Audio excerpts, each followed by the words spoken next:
Good evening, ladies and gentlemen. You have reached the No Name Cinema Society, the film review show that dares to dig just a little bit deeper. This is episode 71.2. It's our indie spotlight, and tonight we'll be spotlighting the film The Florida Project from director Sean Baker. Hi, everybody. My name is Jonathan Betzler. I'm one of your hosts for the evening, and I'm in Bed-Stuy, which is a neighborhood in Brooklyn in New York City. I'm actually in the home of another society member, which I'll explain momentarily. As we usually do, we're looking at indies from 5 years ago, which for this season is 2017. The fun part about the last couple of years is that we've been on the air so long, 8 years now, that we can now address films that have appeared on the top 10 lists that we did that year. So this time we'll look at an indie that made not one, but two top 10 lists in 2017. And as I've said, that film is The Florida Project from director Sean Baker. And tonight's show will mark something of a milestone for the No Name Cinema Society, which may become clear once I introduce my co-host, which I will do right now. First, ladies and gentlemen, a stunning actress who also runs a motel on the outskirts of Dallas, Kelly O'Malley is here. Hey. That's all she's got. Also with us, a gifted filmmaker who has a pet alligator named Anne. Mel Ho is here.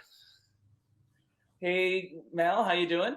So, in case you haven't guessed it, if you watched our episode on Howard the Duck, I'm actually in Mel's apartment in Bed-Stuy while she is off in Seattle, Washington. So she's the society member, and so we're trading places. She's on the Pacific time zone this time, and I'm here in New York. So thanks for letting me crash, Mel.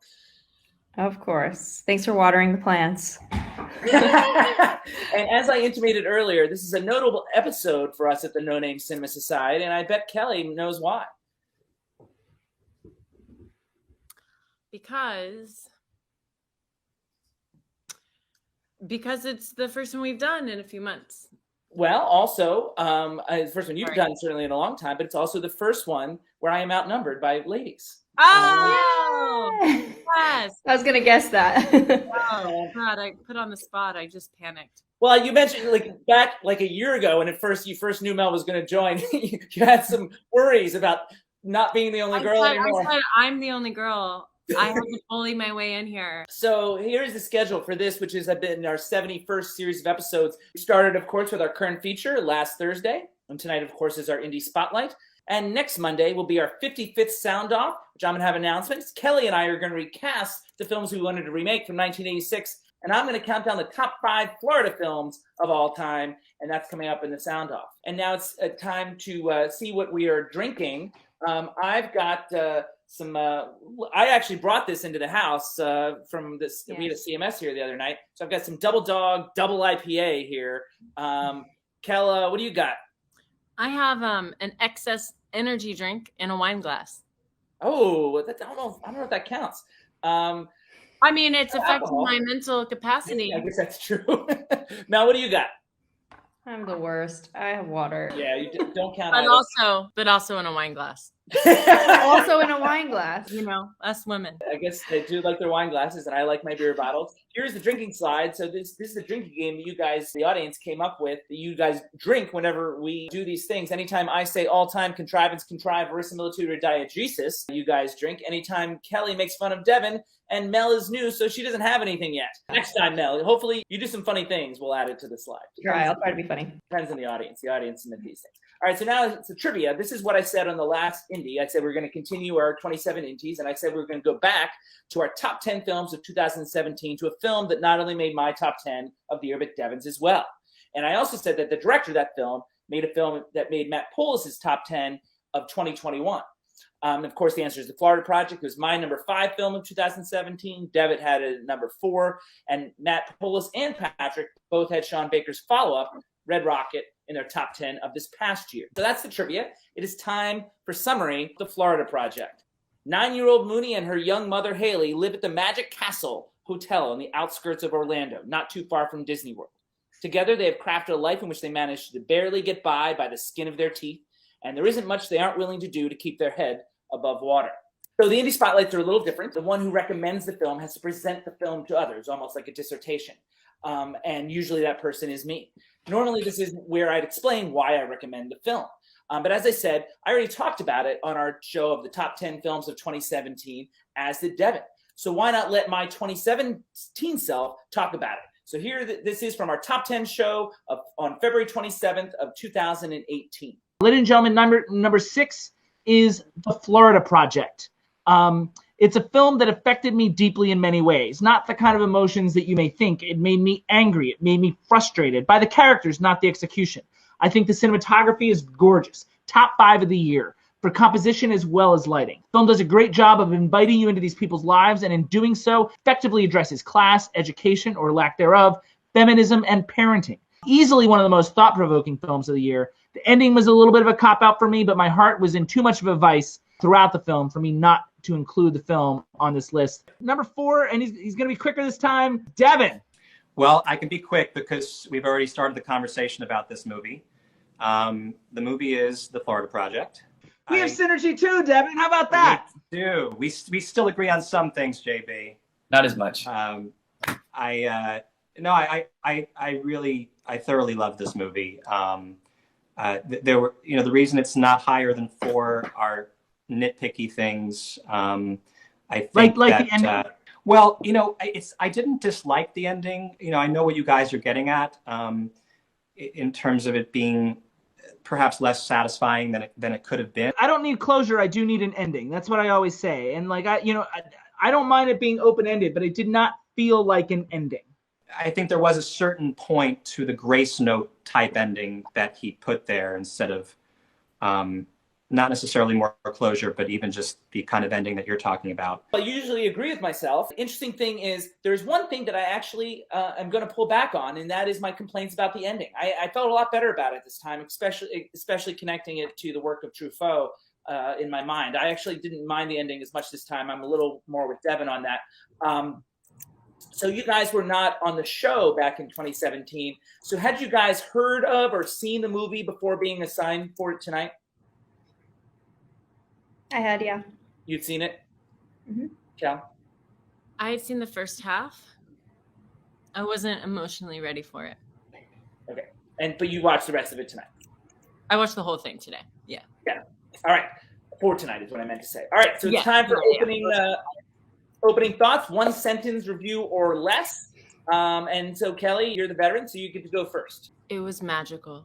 That is a great opening thought. You should teach Devin how to do those. Mel, opening thought. This is very hard to sum this up. We'll have time to dig into it.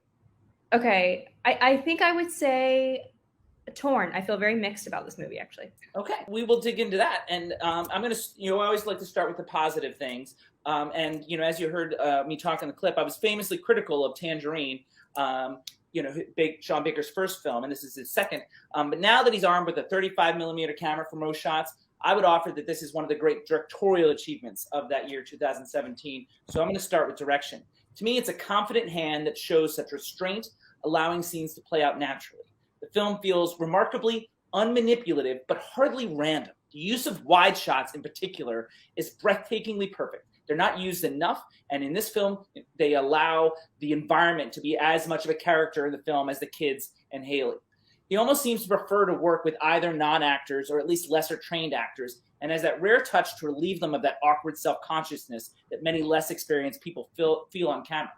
Exhibit A on that point can be pretty much all of the films my students made last term. The film is smart, bold, and recalls the early work of Truffaut, as I've said. The ending feels right out of the 400 Blows Florida style. Once I made that connection and that it was almost like a reference to that, I came to appreciate it more. What Sean Baker does is unique as a filmmaker. I'm not sure I could do it, and I'm not even sure I'd want to, but I can sit back as an audience member and be impressed.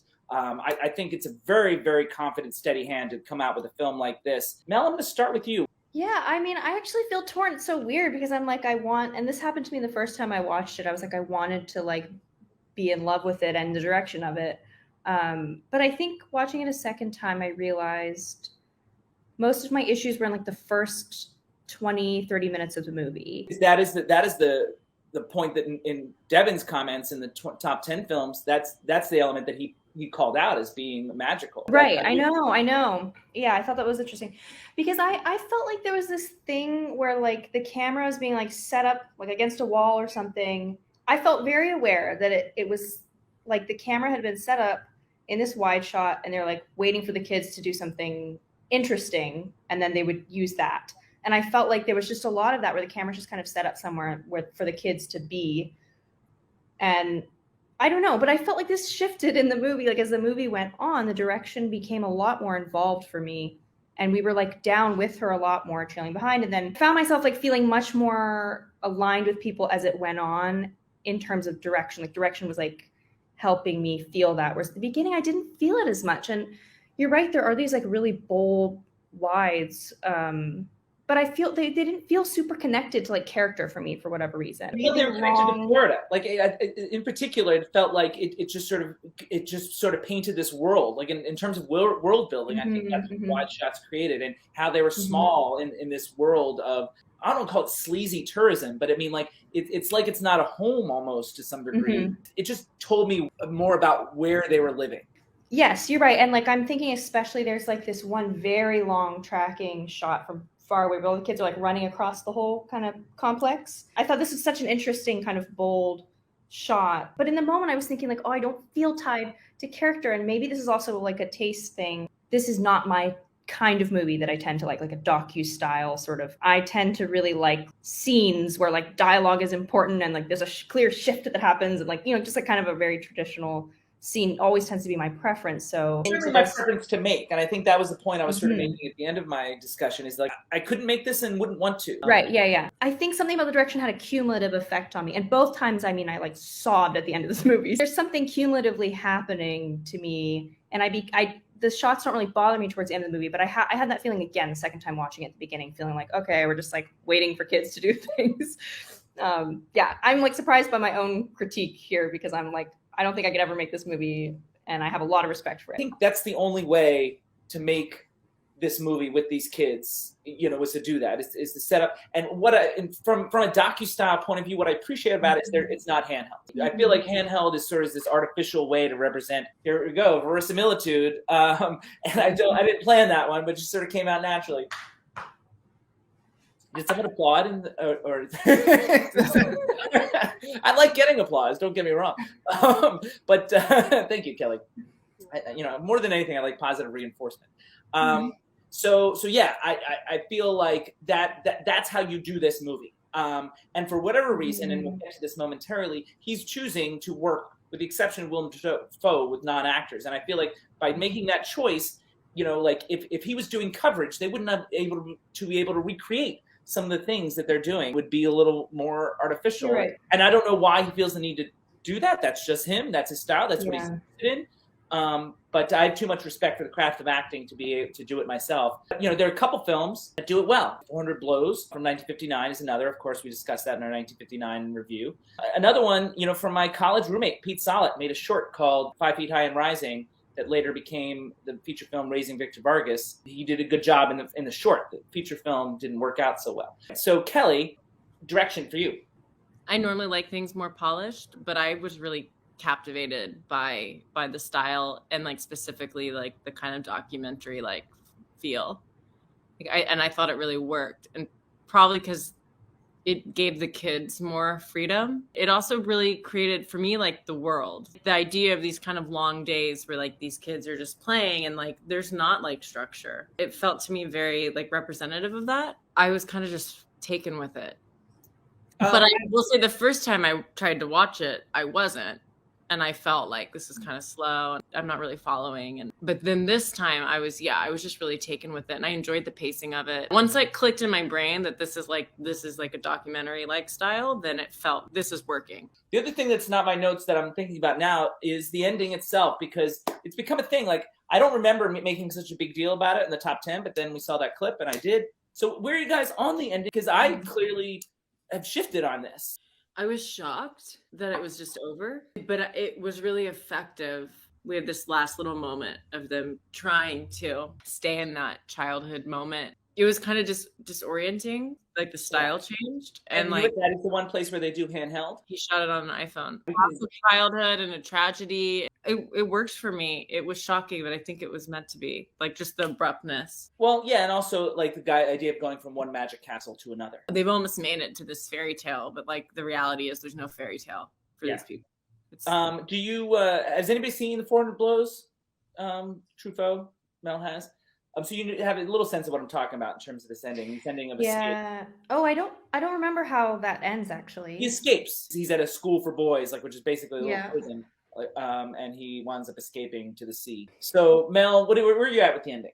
I like the ending, and it's so weird because it's like the most jarring thing that I feel like for the first time I watched, I definitely was jarred. But I felt like that was the moment in which I was like, the filmmaker is 100% being like, I'm not trying to do the normal thing, which, and I feel that it ends on almost like yeah, it's a feeling, but it's also kind of an intellectual note because it's like reminding you of things. Um, and that the weird style, which again, the first time I watched it, I was like, I feel that this is wrong. But it did give me a feeling that was so sad.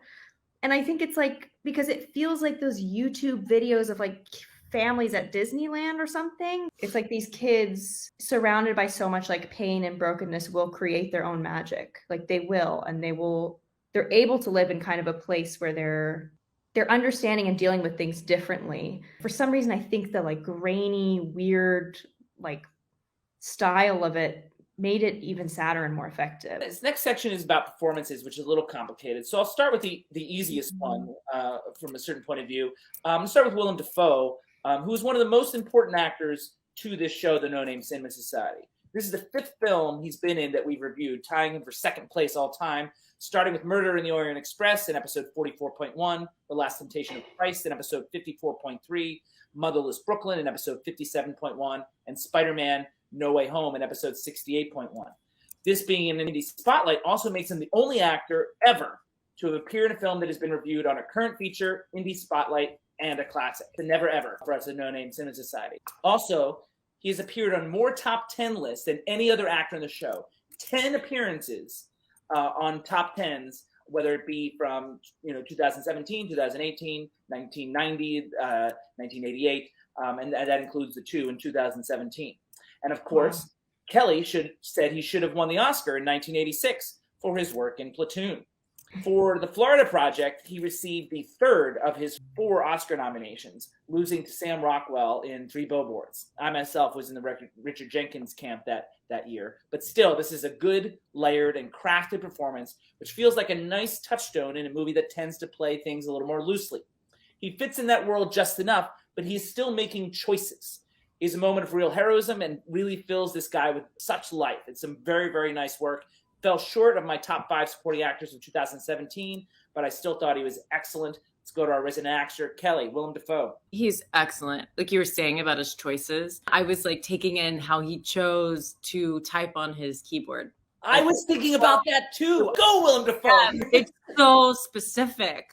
This is how this guy would do this. I loved the balance he had between the heart to like be kind of the gatekeeper. And like there was this really beautiful, parental thing coming out. Like I was crying at the end. Like I was like, I wish Willem Dafoe, can he be my dad? Like it's funny. A conversation Devin and I have had about Willem Dafoe, I think on the show, but also off camera, is that like he's so hit or miss because we talked in Motherless Brooklyn how weak he is in a film like Motherless Brooklyn, and we talked about that on the show. And like there's some times where he just gives really off performances, and these amazing performances. And like Devin, I think it was Devin's theory, it might have been one of our theories, maybe it was Max.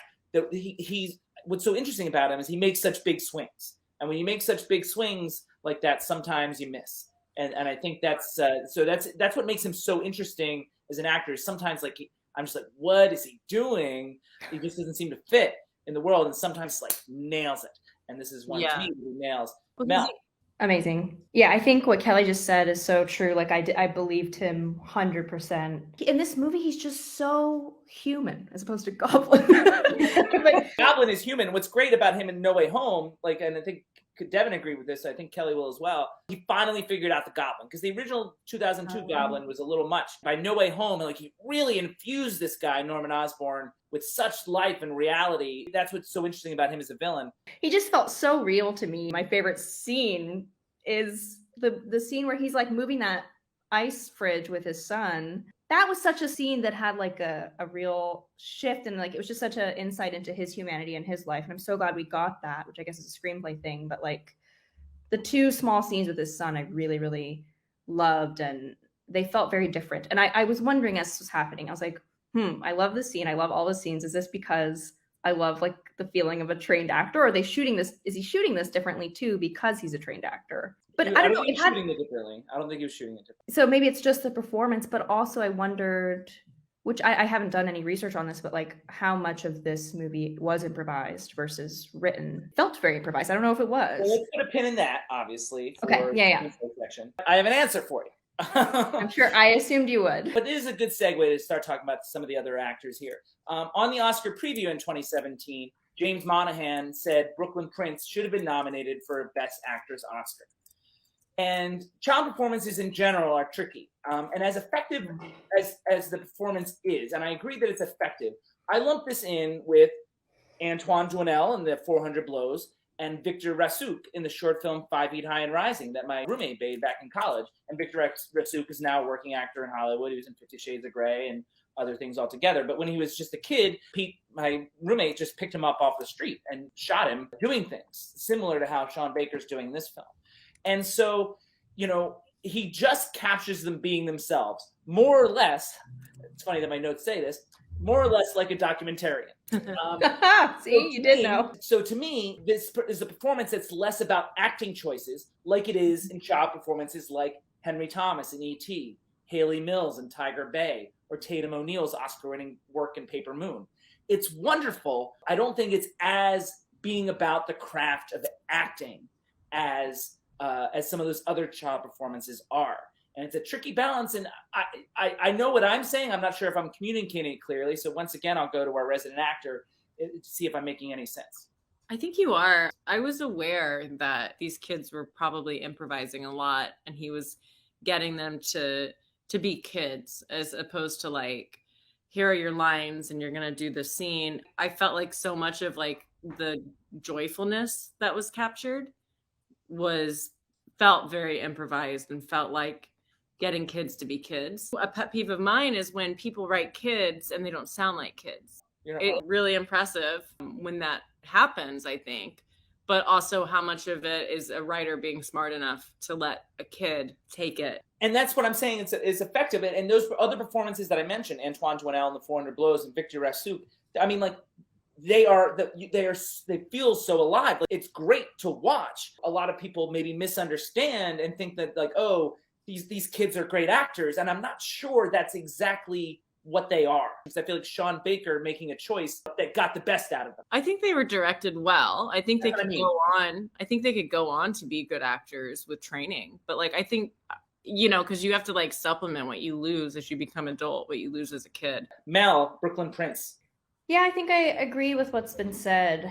And I think like what Kelly was saying, that's what I think bumped me at the beginning of the movies. I felt very aware that like there's a camera set up and we're just like waiting for kids to do the right thing. I mean, like that's the thing about Sean Baker is, was there a right thing? I don't know if there was a right. I don't know. Yeah, I certainly don't know how to direct kids. I think it's so hard, and you're right. Like we've all seen that audition tape of the ET kid, and you're like, whoa, he's acting. It did feel like different than that. Although, I mean, she has that moment at the end where she cries. That's really quite sad and heartbreaking. For sure. But yeah, it feels like they waited, and they showed us that. I feel like they waited until they got her to cry. Yeah, it seemed very yeah. It worked because it like kind of was like this interesting like bleeding into like the change of the tone. Yeah, like, it wasn't a choice, I don't think, in the performance.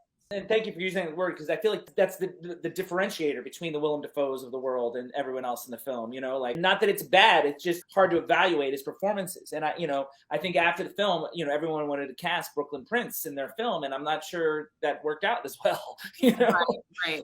Yeah, because actors make choices. Yeah, that's what sets us different in a lot of ways. Mm-hmm. And that is a good segue to talk about Bria Vinate. I don't know if I'm pronouncing it right. I didn't look up a pronunciation. She's a Lithuanian actress that played Haley. And under most directors, her lack of experience would show and she would falter. And in all his films to date, Baker seems almost less interested in finding actors to stretch themselves into their roles. He seems more invested in finding people that are close to the role in real life. For example, Bria here was cast off of Instagram. That's not my style. Like I said, I've got too much respect for the craft of acting, but I admit it's very effective in this film.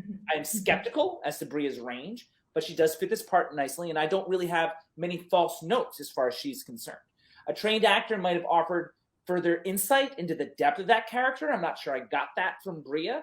One could argue that Bria played the scenes and not necessarily a character journey, but she did what was called for and it worked well enough. Again, I think it lends itself to the style of the piece, which feels like a documentary. I think there's a lot in those scenes that could be mined, a lot of nuances that could be sprinkled in. To me, it didn't I still believed her as a human. 100%. I completely agree. And but some of the themes could have been even further explored potentially if an actress was playing this role and finding stuff. Yeah, it's like the theme of the dad, like Willem Dafoe's, like everyone's dad. But the only reason I got that relationship dynamic was because of Willem Dafoe and the choices he was making. Yeah. So I wonder how he would probably never say anything against any of the other actors in the film, but I wonder how he felt about it. I guess he knew he was getting into, but Mel, Bria of an 8. Yeah, I mean, I think I feel the same. She never bumped me, which is interesting. I didn't even think about that till now, but I never was like, whoa. But I guess, yeah, I feel similar to the way I did with the child, and that I'm like, she may just be this person, especially if they found her on Instagram. I don't know. Like, if I were to see her in another movie, in another role that's completely different, I would be extremely impressed by her as an actor. In 5 years, and you haven't. Yeah, so, yeah, I guess same notes. I also think that I didn't feel aligned to her for most of the movie. But again, I'm not sure if that's performance or the script or direction. Mel really wants to talk about that script. And I do, sorry. If anybody's wondering, the tats are real. Tats are her acting. I was wondering if they were real. Just a thought on not aligning with her. I think part of that has to do with her not infusing some of those nuances. We're in wide so much, a little more aligned to this child. Like, she feels distant in a way that I think felt realistic. She isn't having deep conversations with people. She isn't really absorbing her own pain. The style of this movie and the way it's directed is kind of keeping us at bay from certain characters. We're not really close with her, even just visually, directorially. It's interesting because as I was watching it too, I kept feeling, she's a child. And her age, it kind of works that, like the other children, she's not this trained actor. I completely agree, and Kelly is famous for being one of the society members that disagrees with me the most. So it's eerie for me how aligned we've been so far tonight. Maybe that'll change shortly because we're getting to Mel's section that she's super excited about. Let me talk about the screenplay, if you will. Yes. So obviously I enjoy the film very much. I would even say I love it, but I would not assign this to my screenwriting students to watch. It's too unique for people that I'm trying to introduce to 3-act structure. Instead, this film is more of an episodic approach, which doesn't make it wrong. It's just different. Situations change, but the majority of the characters don't really shift. It's more of an observation than a complaint. It's clearly effective and evocative, but given that it's unsound structurally and so much of it is improvised, it feels like more of a director's movie than a writer's movie. I don't think there was even that much of a script. It was like a series of scenarios that they worked on with the on-screen talent, as if developing them on set. Something akin to what Mike Leigh sometimes does, the British director. It's a great film, a great premise, some great filmmaking. I'm not sure if it's so much about the writing. And I wonder if Mel's going in a similar direction. As a resident writer, Mel, what do you got? And maybe that's why it took me a while to settle in the whole first kind of act of the movie. Well, it's interesting too, because I think we're so used to tying structure to character, right? And I almost felt like Willem Dafoe's the closest thing to a protagonist in this movie. Right, and that's, you wanted to talk about that, and I don't know. I mean, I think he feels like that because of his acting. Maybe, yeah. But I mean, I feel like the choices he made at the end were similar to choices that he made at the beginning. I don't know if he's shifting at all. I don't know if he has an arc. You're right. I don't know. I mean, I felt a small arc, I think, in that letting go a bit in the end. When those people are there and Mooney runs off and there's chaos and everything, and he goes and it looks like you're is he going to run after her? But he just stands there watching it unfold. He doesn't kind of go to fix the thing. Instead, he's going to fix the washing machine. Yes, which I thought was, it's just such a sad, great moment of he's like, I'm going to fix that. But again, yeah, it's not starkly different. I don't think anyone has a huge arc in this movie. It's one of those movies where it's the revelation is ours, or it's a cumulative sort of effect on us. Yeah, because I mean, I can see some of the plot points. Obviously, the very end is a big shift from a plot point of view, but I don't know if the characters are shifting at all, and maybe that's part of the point. Kelly, screenplay. I'm absorbing. Yeah, I was as I was watching it, I was trying to figure out where the acts were, and it felt very unclear.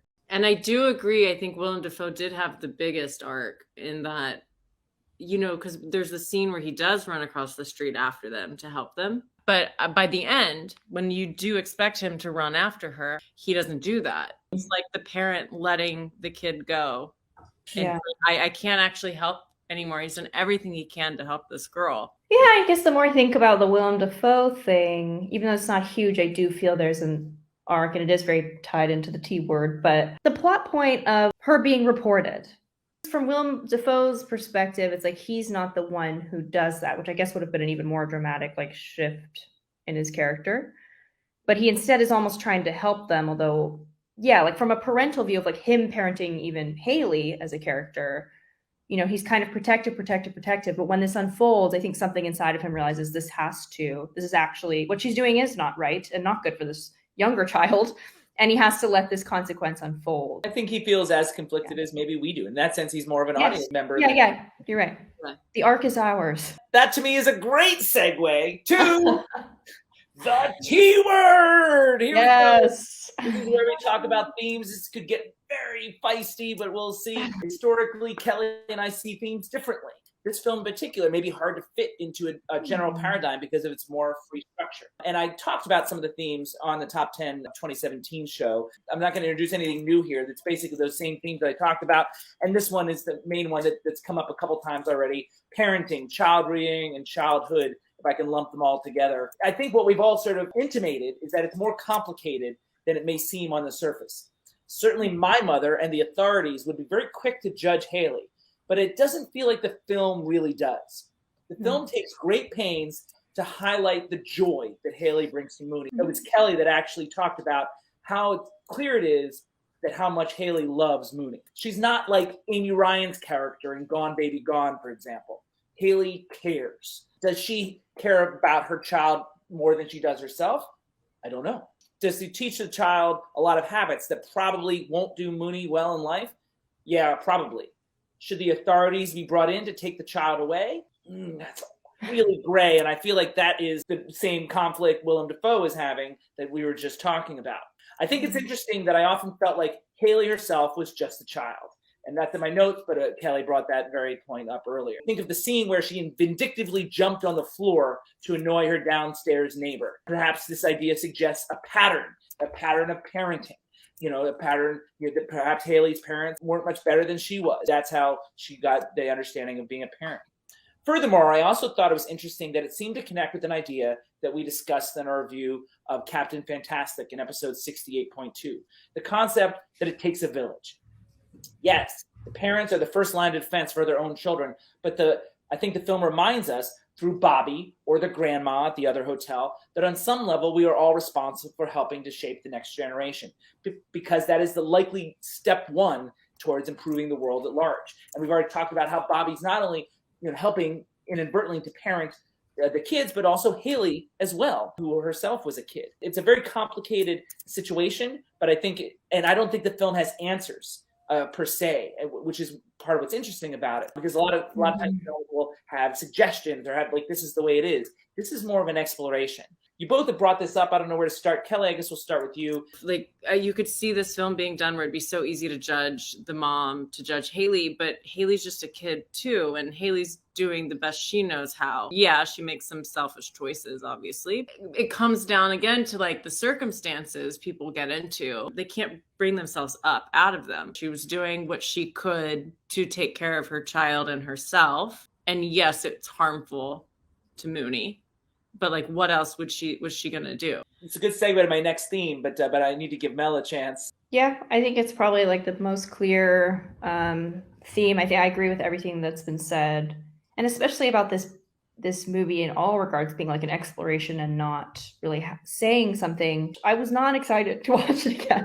It's such a visceral movie, really. It doesn't feel hopeful. I don't know if other people feel that about the end, and it's certainly like I think it's such a valuable movie and that it grows me in my humanity. It's a movie that's still good for the soul in a way, but in a very uncomfortable, painful way. I talked about that too, and certainly in my, I think that was one of the first things I said in the top 10 of 2017, that it's It's not a fun watch, but it's No. important and just an achievement. But the next theme for me is related to poverty, class, if you will. The tributary theme that I think is interwoven to the film. The polite way of saying it is the socioeconomically disadvantaged. I'm not sure the film has a point to make on this as much as it is an exploration of people that we don't frequently see on screen. And frankly, many people would be inclined to avoid in our daily lives. No judgment, myself included. It's easy to be frustrated with Haley's various hustle schemes and crimes, quite frankly, because she seems to make very little effort to get a traditional job. The question to me it hangs over the film is it laziness, or is that the oppressive feeling that the system is rigged, and so why should she color inside the lines? There's a lack of self-confidence there as to her ability to fit into that system, and that extends to Mooney. Even characters that do have jobs, Ashley or Bobby, feel trapped and seem to have given up on dreams and goals outside of the purple prison they call the Magic Castle. Mel, I'll let you go first on this one. Yeah. I don't know. It's hard. I think you're right. We don't see her really make an effort to like get a sort of normal job, but I feel it's like part of that place. The place can be stifling. It feels stifling. Yes, and specifically because of its proximity to like Disneyland. It's actually a very expensive location because of its proximity to Disney, but like outside of those parks, I think it's a very kind of barren place in terms of like having a job. I wasn't judging her character at all for that, and I felt the oppressiveness of the place. It's a cycle of poverty. You don't feel like you can leave sometimes because you're unaware of the world around you, and you can never make enough money to get anywhere. To get out. The two things that, just in terms of this theme and kind of like the film commenting maybe a little on it, were the two scenes. The one with the couple coming in and they're complaining. She's calling them little gypsy kid. And then also the scene with the new management. They went up to $45 a night. Yeah, and her unwillingness to honor, I guess, a past agreement, but also just to have the compassion towards people who haven't been able to break out of the class system. Oh, well, not that, but not letting her stay there at all. Probably just because of how she looked, what she wore. I think probably because the way she was treating her. And there's that too. That's part of it too. But it's the vicious cycle because she denies her and like is unwilling to at least make an exception for that one time or whatever it is. Haley's a child who has no way of communicating her feelings other than anger, childish little outbursts. It's a cycle. And so she's stuck in it. I didn't even judge that character. I see that character's desperation to move up in this cycle of oppression. She's like, this hotel's going to be a bit better. You know, like we have standards. The money was paid for at that point. So being exclusionary outside of that is absolutely. This one could be potentially the most controversial. It came up in our review of Afternoon Delight in episode 48.2.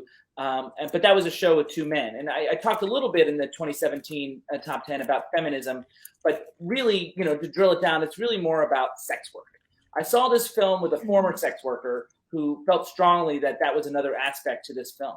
And I certainly see that the legalization and even further destigmatization of sex work would have created some avenues of opportunity for Haley and their family unit.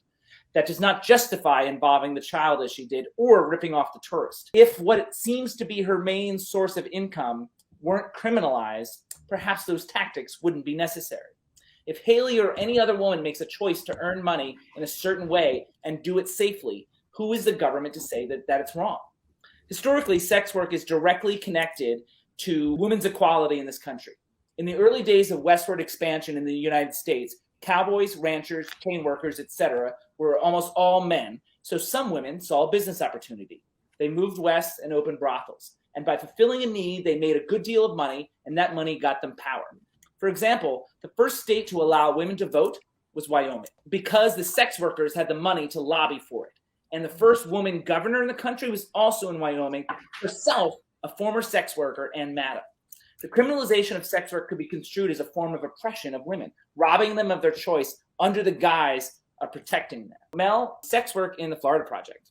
Yeah, I think you said it, and I thought about it too. And they kind of foreshadow it earlier, when he tells one of the other employees, when Willem Dafoe is like, there's a lot of traffic in and out of that room. So you get this sense this is this thing that people try to do that creeps into this world, and it's a thing he has to be monitoring always and Yeah, I mean, you're right. And I think it's part of the reason it's such a, like, you have such a torn feeling about what unfolds and how it unfolds. But I certainly feel that's like a theme. She's Yeah, her own theme. boss. Like, whether she's doing safely is Mhm. one thing, but she is her own boss. It's not like she's being exploited by other people.